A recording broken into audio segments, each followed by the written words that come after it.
They say you should never get too comfortable at your job, but when you've spent 16 years running a production line without a single safety violation, without a missed deadline, without even a single product recall, comfort isn't the word. It's commitment. I'm Amanda Reyes.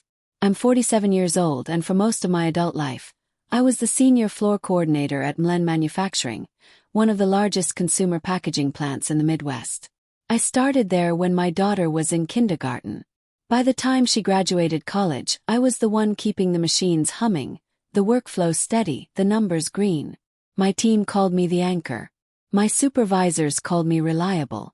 And for years, that was enough until one Monday morning, I was called into a conference room with beige walls and a forced smile from HR.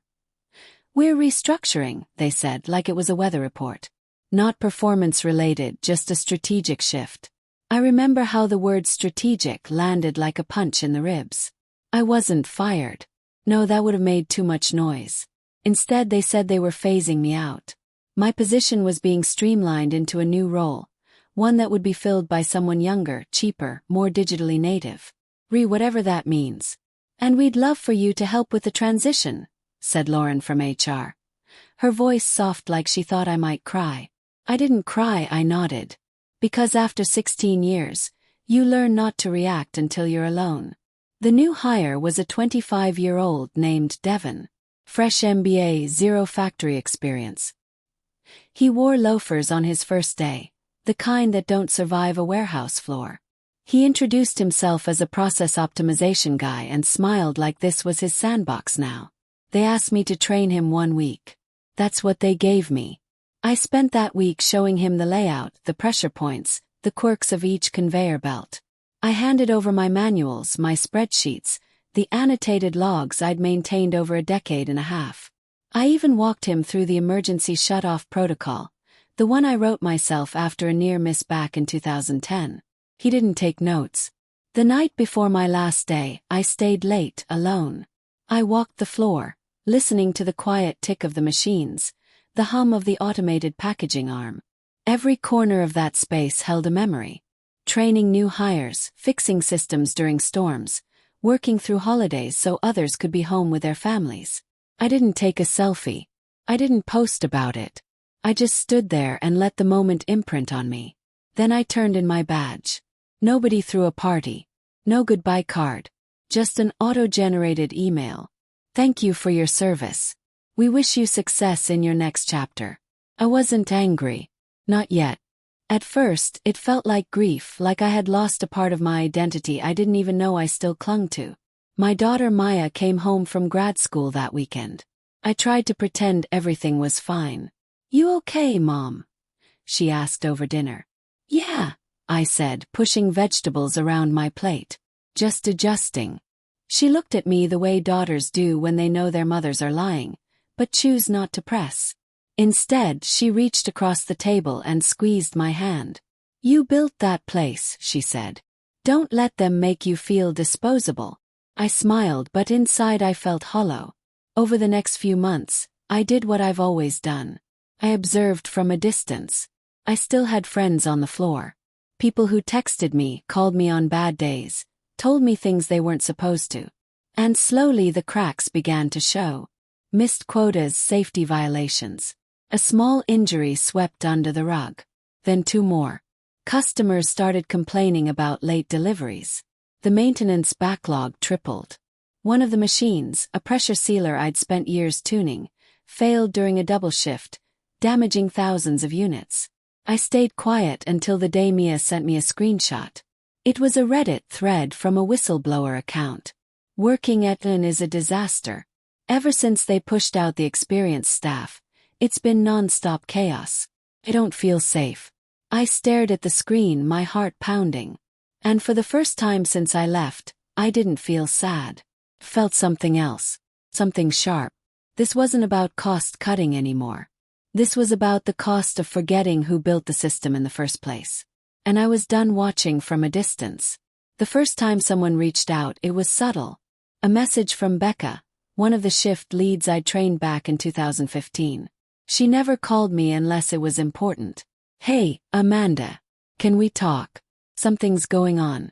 We met at a quiet diner off Route 9. She looked tired, paler than usual. Her hands shook slightly as she stirred her coffee. "I'm sorry to bother you," she said quickly, "but I didn't know who else to call." "You're never a bother," I replied. "Tell me what's happening." She took a breath and launched into it. Missed safety checks, workers quitting midship, Devon making decisions without consulting anyone on the floor. She described a conveyor jam that wasn't reported for 2 full hours because the night lead didn't want to wake the new boss. Thousands of units had to be discarded. "I tried to raise it to Lauren in HR," she said, voice low, but she just said, "We're in a period of transition. Be flexible." I felt a tightness crawl up my spine. "Has anyone else said anything?" She nodded. "Yeah, quietly. But no one wants to risk being seen as a problem. You know how it is." I did. For 16 years, I watched how the company handled problems. First they ignore you, then they isolate you, then they replace you. Becca looked at me, her voice barely a whisper now. "Amanda, I think someone's gonna get seriously hurt." That night I couldn't sleep. I sat on the couch with a lamp on low, flipping through old notebooks from my time at MLAN.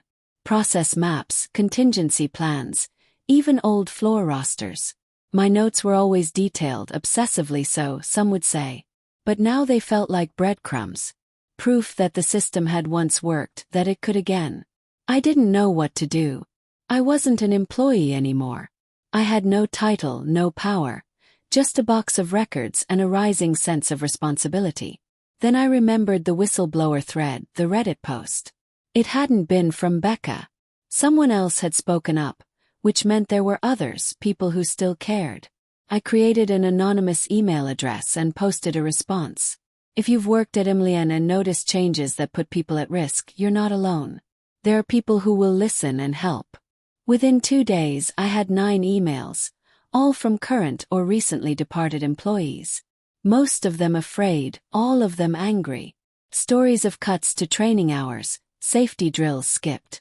A forklift incident in Warehouse B that was never filed. But one email stopped me cold. "I was injured 2 weeks ago. Devon told me not to report it. Said it would look bad during audits. I had to use vacation time to heal.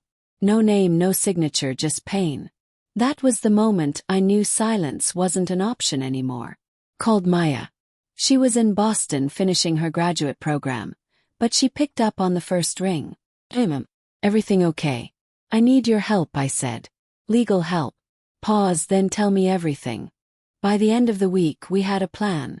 Maya connected me to a former professor who specialized in corporate whistleblower protections. We spent hours going through every note, every email, every piece of information I'd received. Everything had to be airtight, clean, documented. "You don't just want a story," the professor said. "You want change. That means being precise, and precise was something I knew how to be." Meanwhile, more messages trickled in.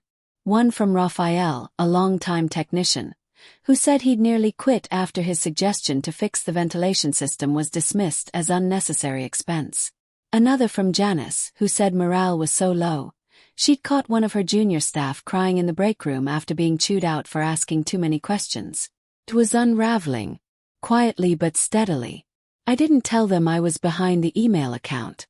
I didn't need recognition. I needed truth. But the moment that sealed it came late one night. I got a message from an unknown number. Just a photo. Production line midship. Boxes stacked haphazardly. A spilled container on the floor. And in the background, a worker using duct tape to repair part of the sorting mechanism. I zoomed in and felt my stomach turn. That was the same sorting unit I'd warned them about during my last month. I'd logged the maintenance issue twice. It had been flagged for replacement. They hadn't replaced it. They'd patched it with tape. That's when the anger came. Not like a spark, but like a slow-building fire. Because it was no longer about me being replaced. It was about the system being broken. And I wasn't going to watch it crumble from the sidelines anymore. Not when people could get hurt. Not when the people I trained were left cleaning up the mess of someone else's strategic shift. You'd think after 16 years of loyalty, walking away would be the hardest part. But no, the hardest part was realizing just how quickly they had buried everything I'd built.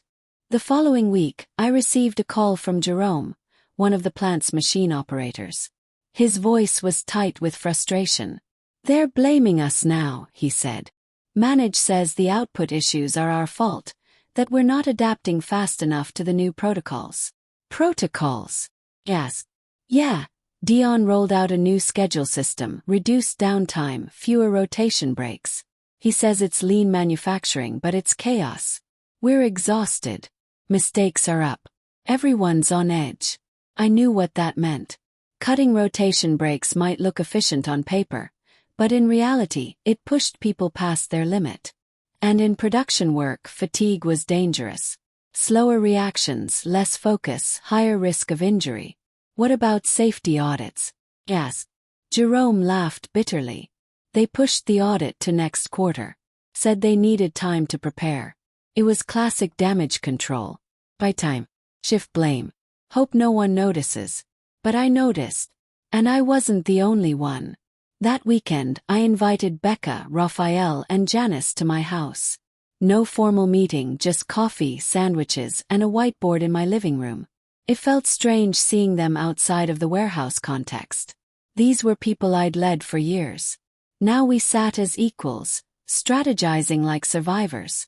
"I've documented everything I've received," I said, pointing to a binder I'd compiled. "We have enough here to show a pattern.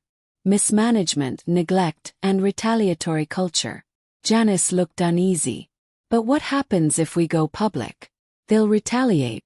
"They already are," Becca said softly, just not loudly. Raphael leaned forward. "What do we want, Amanda? An apology? Or do we want accountability?" I met his gaze. "I want change. I want the people responsible to be seen. And I want the board to know what's happening under their nose." That's when the idea hit me. The board. They were always distant high-rise executives who saw the plant through spreadsheets and quarterly reports. But if they were made aware of what was really going on, documented and credible, they couldn't claim ignorance. So I made a decision. I wrote a letter, not an emotional rant, a case file, detailed, professional, supported by photos, testimonials, and internal data that had made its way to me. I outlined the decline since the leadership shift, the impact of the decisions, the risk it created not just to people but to their bottom line. I ended it with one line. "The plant may be your asset, but it's our livelihood. You can't fix what you refuse to see."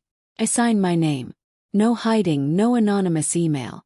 I mailed it to every board member listed on Len's public financial disclosures. Maya helped me draft a second version. One that would go to a regional labor watchdog if the board didn't respond within 2 weeks. Not a threat, just a contingency. Then we waited. 10 days passed. Nothing. On the 11th day, I received an envelope by certified mail. Mlean Corporate Affairs. Inside was a brief formal note from the board's compliance chair. "Ms. Reyes, thank you for your recent correspondence. We take these matters seriously and are reviewing the documentation you submitted. We will initiate a formal inquiry and will be in contact shortly." It wasn't an admission, but it was acknowledgement, and that was more than I expected. The next day, I got a call from a number I didn't recognize. "Amanda Reyes," the voice asked. "Yes, this is Daniel Pratt.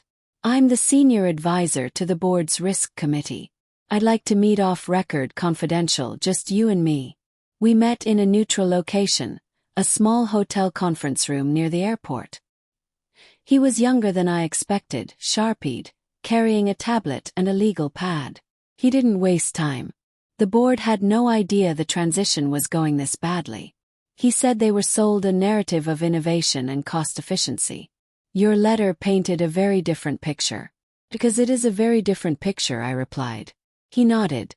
"You understand. If we investigate formally, it won't stay quiet." "I'm not asking for quiet," I said calmly. "I'm asking for truth." Daniel leaned back in his chair.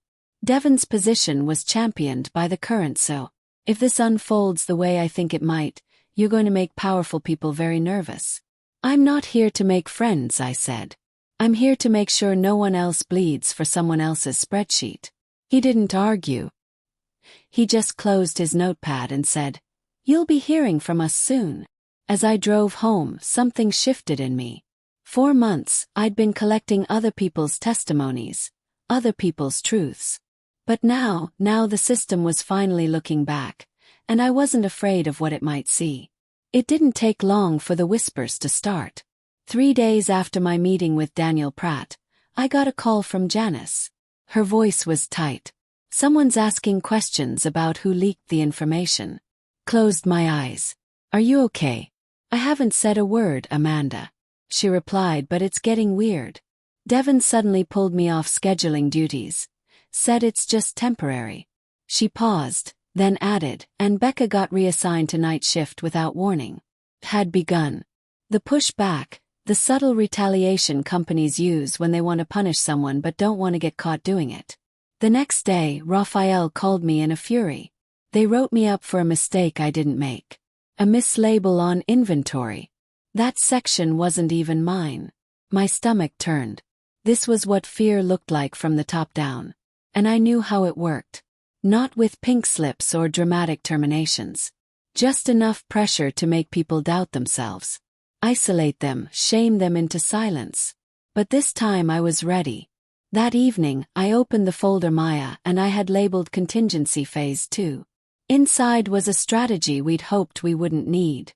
Escalation protocols, media contacts, a pre-drafted letter to the Department of Labor, and testimonies sworn and notarized from Becca, Raphael, Janice, and 2 others who hadn't come forward publicly yet, but were willing to step up if it came to that. I reached out to Daniel. "They're retaliating," I said silently, strategically. There was a long pause on the other end of the line. "Believe you," he said. "But we need something actionable. A name, a pattern, hard documentation." "I'll get it," I told him. "But when I do, I want this addressed publicly. You have my word." That night, I stayed up past midnight, combing through emails forwarded to me. One from a supervisor who questioned Devon's overtime cuts and was then removed from the shift schedule for 2 weeks. Another from a young temp who had resigned after being scolded for slowing down the line during a heat wave. No fans, no AC, just sweat and pressure and fear. And then I got the file that broke me. It came from an anonymous address, no message, just a scan of an incident report. A 19-year-old worker had been hospitalized after collapsing on the production floor. Heat exhaustion. No ambulance was called. He was driven to urgent care by a coworker. The report was marked internal only and buried in a closed log. My hands shook as I read the timestamp. 3 weeks ago they had buried it. I forwarded the file to Daniel and then to Maya. Her reply came instantly. "We have enough. We move now." That morning, we submitted the formal complaint to the Department of Labor along with over 30 supporting documents and witness statements. And then I did something I hadn't planned. Called a journalist. Her name was Alina Foster, an investigative reporter I'd followed for years. She specialized in corporate accountability, quiet revolutions. When I told her the story, she didn't hesitate. "On the record?" she asked. "Yes," I said, voice steady. "Use my name. Use everything." I gave her access to the files, the testimonies, the photos. I even sent her the letter I wrote to the board. She asked sharp questions, took detailed notes, and then said the words I hadn't realized I needed to hear. "You're not overreacting. You're doing what most people are too scared to do." The story was scheduled to run the following week, but even before it hit, something started to shift. Daniel called me again. This time his tone was different. "Internal legal is now involved," he said. "The CO is under review. There's talk of pausing Devon's role pending the inquiry." I didn't celebrate because I knew retaliation has a long tail. The next day my name was leaked.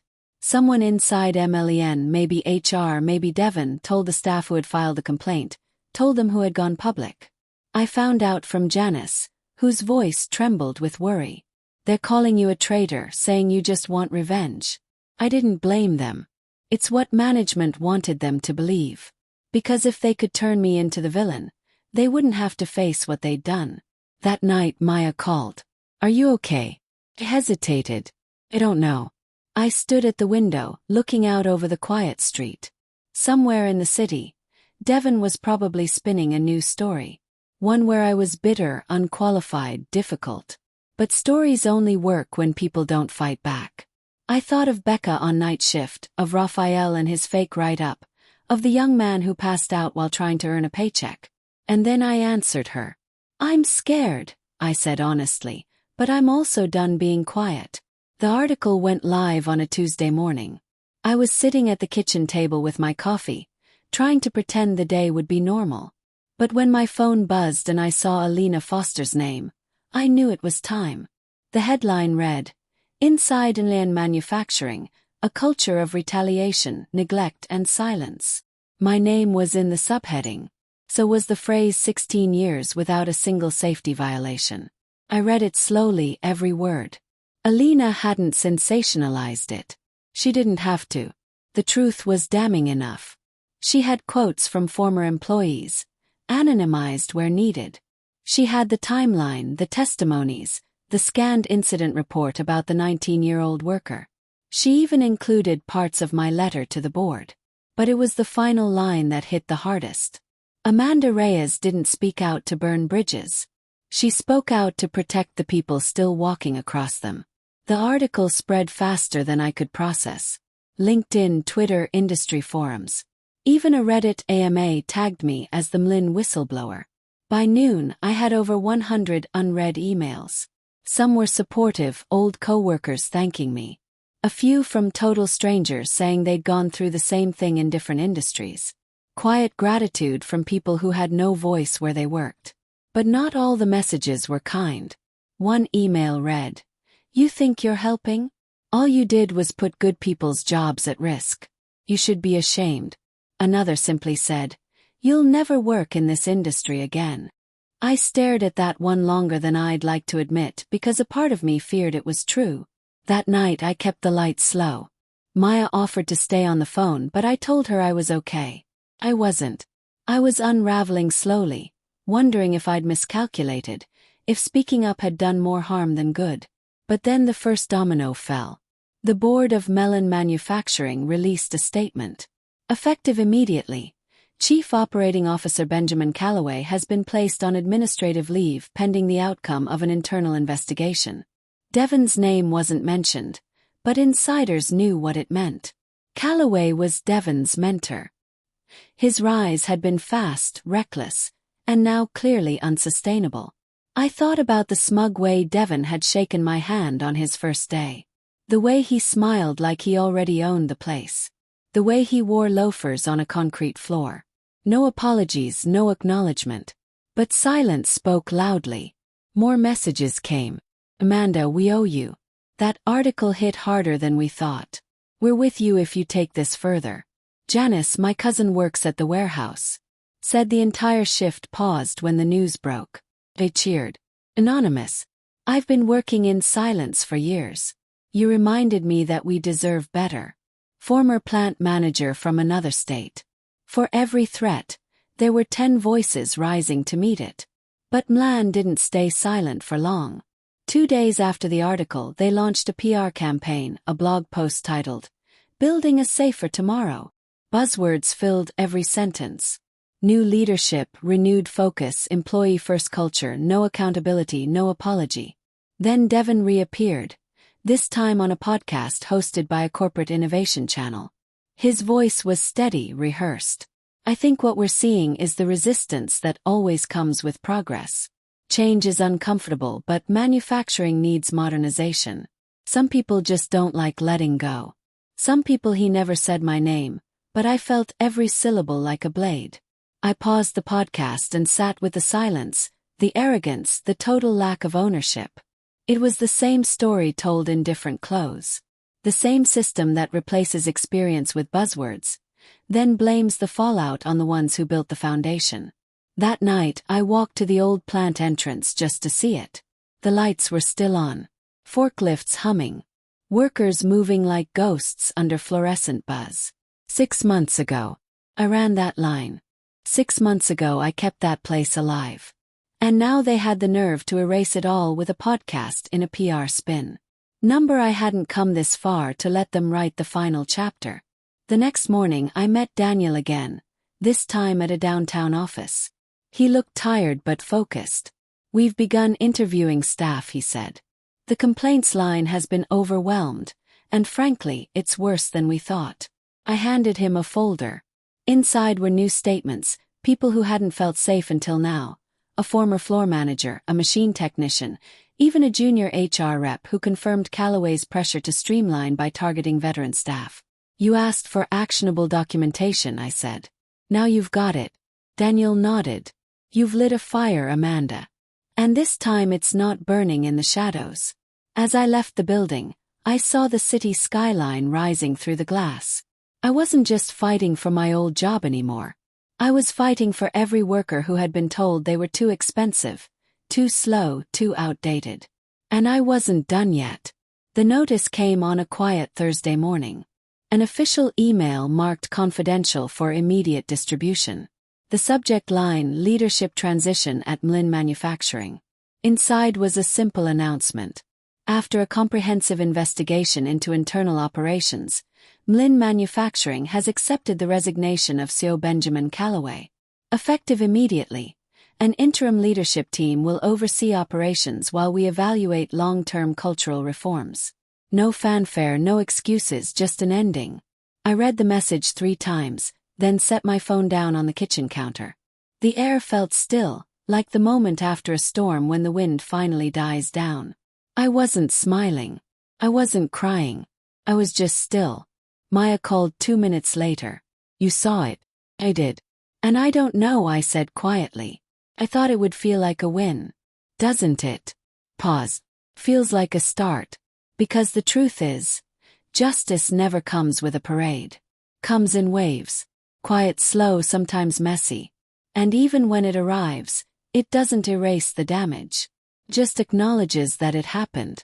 Later that day, I received a call from Daniel Pratt. "Thought you should hear it from me," he said. "The board is initiating a full review of plant policies, mandatory retraining, third-party oversight, and they're dissolving the performance review system Callaway implemented." I nodded, listening. "And Devon?" "Yes. Terminated last week quietly. But the board agreed to issue a public acknowledgement of the production failures under his leadership. It'll be part of next quarter's investor report." He paused, then added, "Hope that helps." "Does," I said. "But I didn't do this for the footnotes." Daniel hesitated, then said something that stayed with me. "You're one of the only people I've met who didn't speak up for recognition. You spoke up because you couldn't sleep knowing you hadn't." That night I finally allowed myself to breathe. It had been months of tension, of pushback and whispers, of fear and doubt. But now there was space. And in that space, something unexpected took root. Not revenge, not pride, but clarity. The next morning my phone rang. It was Raphael. "We just had our first all-hands meeting with the new interim director," he said. "And Amanda, you won't believe this. They asked us what we needed, what had been broken. They actually listened." Becca texted later. "They're reinstating rotation breaks and we're getting hazard pay retroactively. Can you believe it?" Could. Because when people finally see you, not just as a name on a badge, but as the spine of the system, things begin to shift. In small ways but real ones. That weekend, Maya flew home. We sat on the back porch with coffee and warm blankets, watching the morning fog lift off the trees. She looked over at me. "So what's next?" Smiled. "Honestly, I don't know, but I'm not going back." "You could," she said. "They'd take you back in a heartbeat." Could. I agreed. But I spent 16 years proving my worth to people who only saw me as a cost. I'm done chasing validation. She nodded, thoughtful. "What if you started something new? A training consultancy? You've got more knowledge in your notebooks than half the leadership teams in the state." I laughed. "You're serious?" "Dead serious. You built a system from the ground up. You train generations. Companies need that. But this time you set the terms." I let the thought settle. It didn't feel scary. Felt possible. And then 2 weeks later I got the message that sealed it. It was from a regional plant manager at a competitor company. "Amanda, we read the article. We followed what happened. I just wanted to say thank you. You gave people like me permission to question what we'd accepted for too long. If you ever decide to consult, we'd love to talk. Maya was right. I didn't need Mlan's approval. I had something stronger now. A reputation rooted in truth and a voice that no longer whispered. By spring, I launched my own business, Raya's Operations Consulting. Not flashy, not loud, but real. We trained leadership teams on frontline communication, ethical staffing, and safety-forward production design. Within 3 months, we had 4 contracts. One of them, Mlan's former supplier. But the moment that mattered most didn't come from an inbox or a headline. Came one afternoon at the grocery store. A young woman in a warehouse hoodie approached me nervously. "Are you Amanda Reyes?" I work second shift at MN. "I just wanted to say thank you. Things feel different now. Safer. We can breathe again." Smiled. "That means everything." She started to walk away, then turned back. "You didn't just shake the system. You showed us we're allowed to stand up." That night, I sat alone in my office. I looked at the photo on my desk. Me and Maya from years ago, both of us in oil-stained clothes after a volunteer build. She was right all along. Sometimes the house needs shaking. Sometimes systems break. But the people rebuild. And if they're lucky, they learn to lead on their own terms. Not quietly, not gratefully, but powerfully. Because survival isn't the goal. Standing tall after the storm is.